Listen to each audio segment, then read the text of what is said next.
काय झालं? काय झालं?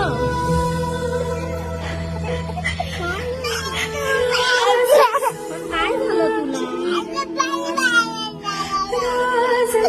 अगं खरी स्टोरी आहे बाळा. रडू नको. हा पण पुढचा भाग पण बघायला यायचं का? रडू नको. असंच आहे बाळा, त्यांच्याबरोबर वाईट वागले. असू दे, रडू नको तू. डोळ्यातून पाणी येऊन रडते.